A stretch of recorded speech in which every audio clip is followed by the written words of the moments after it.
Morning, guys. Rick Shaw here. It's the 18th of February, and we got a little bit of clouds today. I see that there's a pretty big storm way south from here. I think this country, if you want to size it up about how big it is if you look from, let's say you're up in Erie, Pennsylvania, all the way down to the southern tip of Florida. I think that's about how big the Philippine is. So this is a storm that's hitting, you might say, Florida. That's coming. It's supposed to bring a lot of rain. They say it might shift a little north and hit the Visayas. I don't know how much we're going to get, but we are getting. It's pretty good windy today. It seems to be nice. But I'm just sitting here. Hi, handsome. My little sweetie's back there, and I'm enjoying some more coffee from our buddy Tropical Tim. I had not bought Starbucks for many years because of their stance on gun issues and all this kind of stuff that they had. But he gave me that, and I got to say it is good coffee. One thing happened to me though, that I was in the mall of Das Marinas, and they have Starbucks around and all that, but they had this other coffee. I think it was called the Coffee Tree or something like that. And I was just wanting a good cup of strong coffee. So I went into the place and waiting in line, and I asked the girl for, I just wanted a small cup of black coffee. And so she says, okay. And she gives me this little cup, and I mean, it's barely an 8-ounce cup of coffee. And the price was $3.50 in pesos. Okay? That's like $7 for a stupid cup of coffee. I said, no, it's okay, you keep it. They didn't have any price that said anything on the wall. So, when they slap you with something like that, there ain't no way. And I was very surprised how many Filipinos were in there drinking coffee and these different, mixed coffee drinks. It's probably I was the only person who ever ordered black coffee in that place in the history of its being. But some of these Filipinos, they start making money in call centers and stuff like this, and then they go into places like that to drink coffee. And to me, that's just a little bit too far. $7 for a cup of coffee? Come on, guys, give me a break. Coffee's cheap, and they grow some really good coffee here in the Philippines. It's not like it's all the way from Colombia or not. No, Juan Valdez, he ain't nowhere to be seen. But they got that Cafe Boracay. Our mother-in-law gave us some coffee here when she was here last time, and because it goes in a percolator, they don't have one, so I cooked it up. Pretty good. I had to put in, the first one I made was too weak. I usually put 2 scoops of the ground up stuff. I had to do 4 in order for it to be pretty good, but we're still sucking on our Starbucks, and I'm real happy about that. My little photographer's in the back. I think she's doing some good pictures for us. But I'm hoping that the storm doesn't hit everywhere too bad for everybody. Time's gonna tell. But we're not doing a heck of a lot of anything. We're kind of having second thoughts on the dogs we looked at. Not so much that it's anything wrong with the dog. It's right now I'm thinking we're getting so close to our move, and getting the thing trained up, and then it's going to get neglected, because once we get in the house, I'm going to be busy. I mean, there's stuff to hang. We got to go get stuff, and I don't want to, I don't want to miss the opportunity to get it trained right. So I'm thinking we might just hold off until after we move, see what kind of dogs they got down there. I have the neighbors over here. They have those Labradors. I wish they'd give me one of them, because ever since no, that's Dorothy's. You talk to Dorothy. But ever since he had some guy come over and weld up a cage, these dogs have been locked in this cage since then. This is a couple weeks now, and to me, if you have to have a dog that's locked up in a cage and you don't ever take him out, then you shouldn't be a dog owner. Just plain and simple. When he had him in the yard, once in a while he'd have him loose in the yard, and I could come up and pet him. I'm not afraid of these dogs. I mean, you can tell a dog who's going to be vicious. These were just friendly, loving dogs. They just want to be hugged and petted and treated nice. But most of the time he had them on real short chains, enough so they could lay down and get to their food bowl. And now they're just locked up in a cage, pressed up against the wall, so they're doing nothing but barking anytime somebody walks by. So To me, it's a sad existence for a dog. I don't understand. What's the point of having a dog? And they just bark. I mean, they bark all the time now, even at me. I had them for a good while. They don't bark other than just a little excitement bark to get me to come over and pet them. But now they're locked up, and I honestly, I would take one or both of those two dogs. I think they're young enough they could be whipped into shape, because they're just wanting somebody to care for them. And I have taken dogs before that were, you might call them rescue dogs. I rescued them, and still was able to train them to get them to where they would come on my command. I could get them to heel, get them to sit, the regular stuff. And that's something I have to have. They have to be on a verbal leash with me. I never was one to walk my dog with a leash, but I always get them on a verbal leash. We had a really funny thing this morning. There's the fella down on the Way End Street's American guy, but he had taken off, I believe, and I think it's his wife, but they have some dogs, and it's just so horrible. She walks the dog over to where the corner is on the street. The one dog takes a crap, then she walks it back in the house. She takes the other one out on a leash. It takes a crap over there too. They don't clean them up. I actually have the law in the Philippines that if your dog poops in the street, it's big fines here. Because there's all kinds of things you can get. Still even here, the sweeper comes around in the morning and cleans all that up. But you go at night, we still got to have the phone with the flashlight or the kids' flashlight, so we're not stepping in dog poop. Momo stepped in the stupid dog poop this morning. He just didn't. He's a kid. He's playing. He didn't spot it. So this is what we have to deal with here in the Philippines. I don't like the fact that people are so undisciplined with their dogs. If you're going to take them out to poop somewhere else, not on your property, clean it up. I mean, come on. Clean it up. I'm thinking of getting the law. I think I'm going to print out a whole bunch. We got a buddy who's got a printing deal. I think I'm going to get that law on my phone, and then I'm going to go ahead and print a bunch of them out and go start sticking them on the doors. I'll do it at night when folks don't know who did it. They'll think maybe it was security or something, but I'd like to see them come through and do a sweep again and haul all these damn dogs out of here. I just clobbered one with a stick the other day. These dogs that'll growl at a little kid. My son was playing, and he was by the food bowl, and the dog came up and started growling at him. So you couldn't get near it, so I tossed my stick at it just to chase it away. More or less hit the ground and scared it. So that dog took off, and it hasn't come by for a while. But I don't get.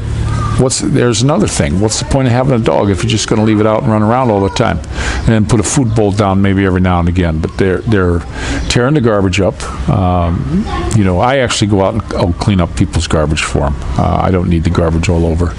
But they dig in the garbage cans. Wednesdays and Saturdays is our garbage days, and they're starting to do it on a regular basis because there's so many of them again. And I wish that one big Filipino that was here when we first moved in that cleared all the dogs out, I wish we could find him, because none of the other ones seem to care. They drive around in their little electric buggy and they see all the dogs. They see all these dogs out because they do tours around here. It used to be when we first moved here, the police would come through and drive up and down every street in one of their paddy wagons. But now they haven't done that since the COVID, and then they run around in their electric buggies and they drive up and down all the streets, and they just let it go. They don't seem to care about it. We're hearing rumors, well, not so much rumors, it's in the news about the president might really lessen a countrywide MGCQFA alphabet soup thing, which is supposed to be the most freest, not completely free, but most free thing on March 1st. He's getting stuff in there from people, so we'll see. There's one of them little buggies. One of the little buggies that goes by and travels, but I hope they loosen things up more so. we're going down Saturday back to the house. I told you guys about what we were planning on doing, and I'm going to let you know what they say. But we took 2 big cabinets. These things are 1.5 meters tall. They got doors and drawers in them. They build them in. They will not make them freestanding. They bolt them to the wall, which I don't want an immovable thing in the bedroom. What if you want to change it? So we deleted those now, and because they wouldn't give me any money back on them. They said, no, you don't want them. That's fine. There's no less for that. Now they're getting a break because they're a cabinet maker. They don't have to buy the wood. They don't have the cabinet maker in there doing it. They don't got to have painters in there painting it. They don't have to have any of that stuff. So they're getting a break. So what I want is I would like them to, in my kitchen, they got cabinets over on the window side where the sink is. Well, on the other side, I would like cabinets up above the door, going all the way around the corner, just and there. So, and those will be just my cabinets. My wife won't be able to reach them, but to put stuff in, dishes we don't use, things like that. And then on the bottom, I'd like to hang my pots and pans and stuff. So, we're going to see if they're going to do that for us. If they won't do it for an exchange on those other things, probably what they're going to do, because they're just horrible to deal with. I'll just do them myself. I'll build some cabinets myself. And I did that when I was in California. I bought a gutted house. Somebody bought it for $500,000. I wound up getting it for around $100 grand because it'd been sitting. The bank was just wanting to cut their losses. Made them the offer, got the dang place. And then I went in and I bought the cabinets from Home Depot. Those ones that you just with the little twist locky things on them. But what I did is I put real nice door fronts on them. I bought the different door fronts and I put real nice handles on them. The platform for the kitchen countertops, I made a big island thing. Clean. Very good. And I went ahead and I tiled it so that we could put hot stuff on it. And I made that kitchen it was a super good kitchen. So that's one thing I really liked about it. But we'll do the same. This place, it'll be a continuous work in progress for us to get it the way we want it. It is small, but it's growing on us every time we go there. We're going to do, the ceilings are 9 foot 2.5 inches. In the bedroom, we're going to do a triple bunk bed for the kids. We're going to get them to make it out of that Naga wood. And then we're going to have it so on the upper 2 ones, there's a screen in front. They can climb in on the end. That way I don't have to worry about them falling out. When I was a kid, we had 4-deck bunk beds. And me being the youngest, I got the top one, and I actually did fall out of that when I was a kid. Because I sleep like an octopus, just like my kids do here. I always just wiggle around, and I fell out of the dang thing. But none worse for wear. Maybe that's why I got some problems. But we want to do that, and then we're gonna have them. Like I say, we're gonna have them custom make us a dining room table, and we want to have them do a coffee table. Try to get it matching a little bit, and then our bed. With the way my back is, we just sleep on a mattress on the floor. I want to get them to make something that raises up a platform. I don't want any boards on it because I got to have my feet hang over the edge. I don't want them hanging on a board. So just like a platform for us, and then I'll put something on there so the mattress don't slip and slide. Make it like a big king size California king, something like that. And then make it up high enough off the floor so that we can roll our plastic containers in that we put stuff in. I got clothes in there. I got a lot of really nice clothes here, some nice sport jackets, all kinds of stuff that I don't wear too often, so we keep them in there. Keep a mothball in there so they don't get musty or anything. But we had everything out the other day looking for something, and everything looked pretty good yet. When I was putting stuff in the drawers, something about when you bring clothes from America here, the ants will do nothing but eat holes in it. Now I've got t-shirts that I bought here from the Philippines that are very high quality t-shirts. I mean, you can buy cheap ones too from China, but the stuff that's made here in the Philippines, you get some really nice cotton t-shirts. I mean, these things are just a super soft cotton. They're absorbent. The color stays on them real good. They don't fade like the Chinese ones. And you get any size you want. You know, they get sizes for me. I like them real loose. Well, those ones I could put in the drawer. The ants don't touch them. But all my shirts I bought from the States that weren't in the plastic thing, sealed up, the ants got into the drawers and just ate holes. I got all these like welder holes all throughout the shirts. So that's why we got those big plastic containers where we store all our clothes. So, you know, when you come here, be wary of that. Another thing, your leather belts, your stuff from the States, it goes bad real quick. My leather jacket was going bad.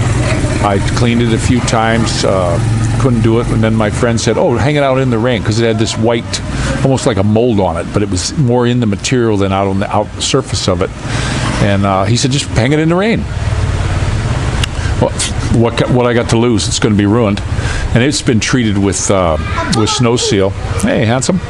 That's his tooth. His tooth fell out. Yay. But it was treated with a lot of snow seal, and when I was in the States last time, I got some saddle soap and I really cleaned it up good. I spent an hour or two saddle soaping it, and then I treated it real good with a couple coats of snow seal, and I hung it out in the sun. And everywhere it got a dry spot, I put some more snow seal, but it wound up getting this fungus on it. So I did. I hung it out in the rain, and it fixed it. It fixed it. I even had a pair of shoes. I did that too. A pair of shoes got all that white fungus on them, and they were my good leather shoes. They since fell apart, but I put them out in the rain too, and it just fixes it. So if you run into a problem with your leather in the Philippines, put it out in the rain.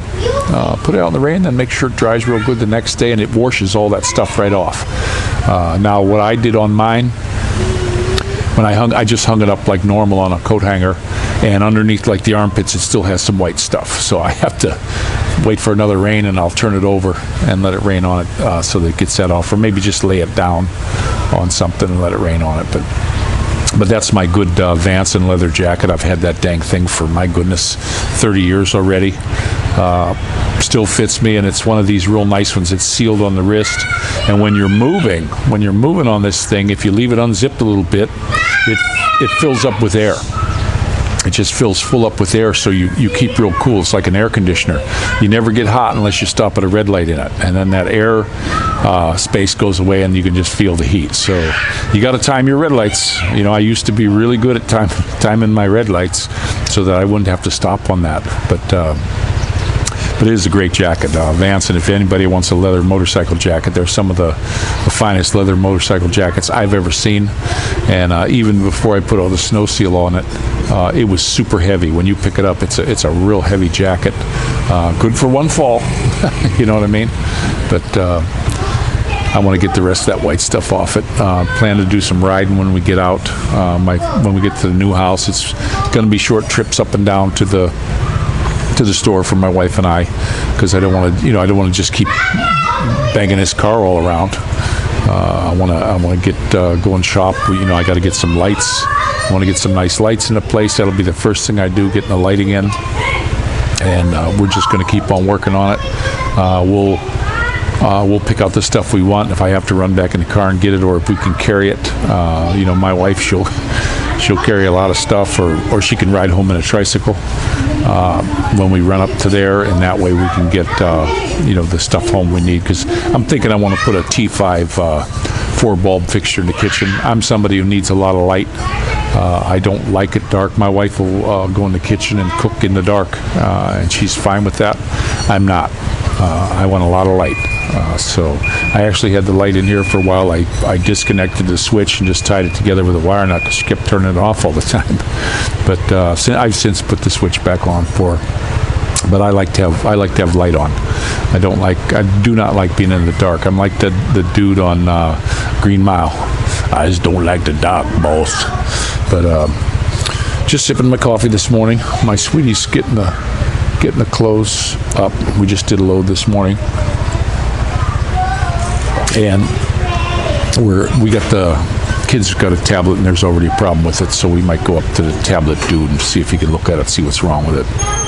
I don't know exactly what's wrong. I just heard something's wrong. So we'll see. But it is a beautiful day. Most of those clouds, I mean, they just cleared right out. It's so windy right now. They were moving pretty quick before. But there's my nice neighbor on his beautiful motorcycle. I really love his motorcycle. It's kind of Art Deco, kind of like the old Vespas, but he put some really nice racks. I was going to shut this off, but I'll wait till he drives by so you can get a good picture of it. He's done a few things to it with the racks and the side things, and it's just a beautiful bike. I mean, I really like this machine he's got. So let's see if he's coming. I don't know if you can see him good if I hold it up. He might be going out the other way, but I do. I like that machine. There he goes. One thing about these bikes, though, the Mio and that one, and these ones with this belt-driven rear drive, they are loud. There's a neighbor down here. He's got a Kawasaki, the one with the, I don't know which model it is, but it's one where the piston is horizontal. It goes straight out. He comes by here, you barely hear him. Even when his son was going by here and was hitting the gas a little bit, it wasn't loud. It was just a sweet machine. Loved it. But these little Mios and stuff, they're loud. Compared to other bikes, they're pretty throaty. I don't like a loud bike. My big thing on the bikes was to make them quiet. When I was real young, there was a fellow had a two-cylinder Honda 350. It was on a custom frame, like a chopper. It was this chopper-looking thing. No suspension in the rear, big tire in the back, though. It had this huge Volkswagen tire in the back. I'm not kidding. It was a Volkswagen tire. That's how big it was. And whoever did it did the most beautiful job on this bike. And it wasn't that uncomfortable to ride for me because I was real big. I wound up lengthening the shifter and the brake pedal, all that kind of stuff, because I had access to a welder back then.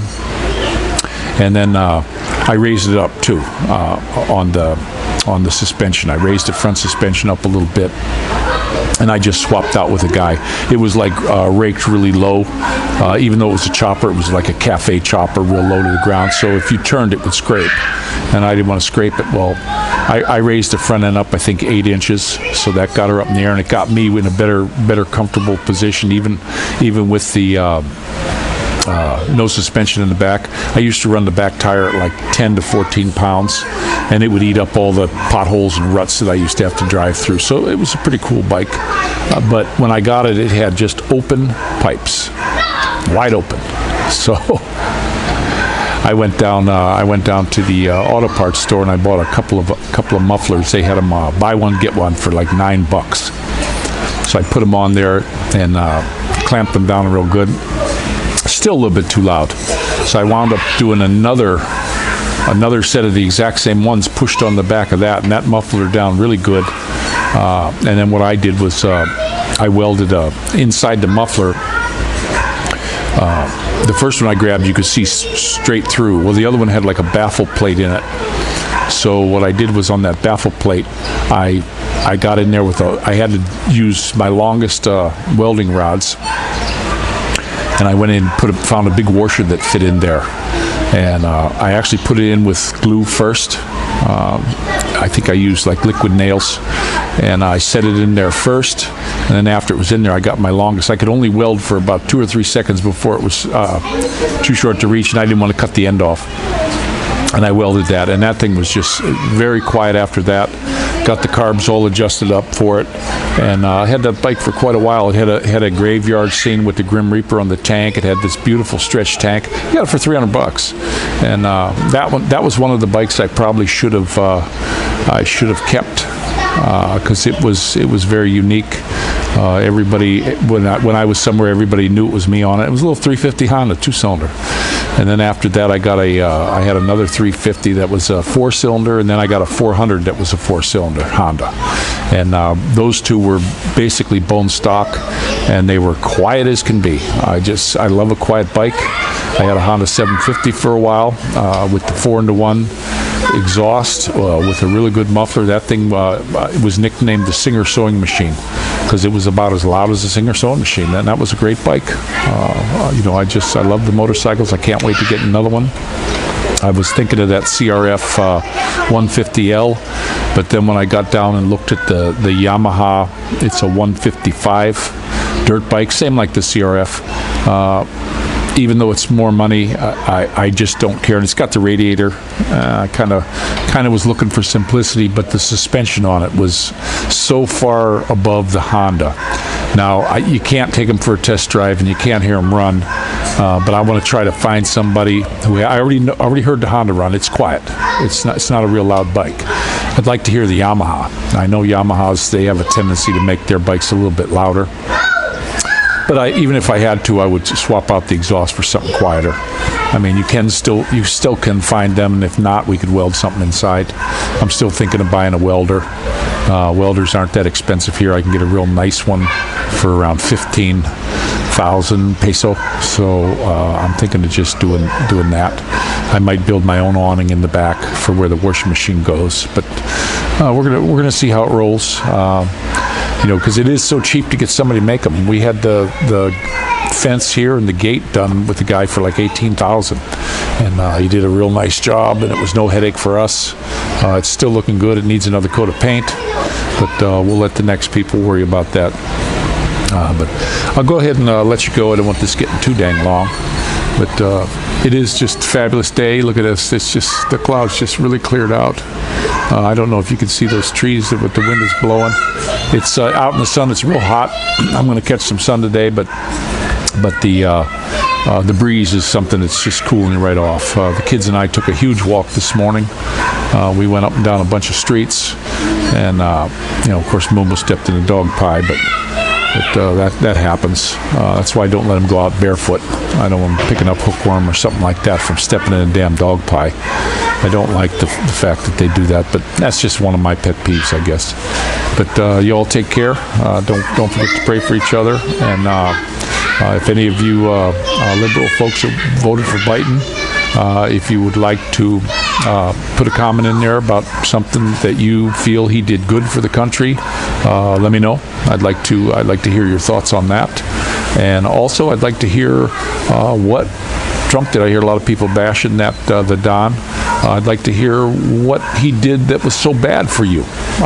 Put it in the comments, guys. Let's get some Discord going. Let's hear what each people thinks instead of these people just being haters. Okay? So this is Rick Shaw out.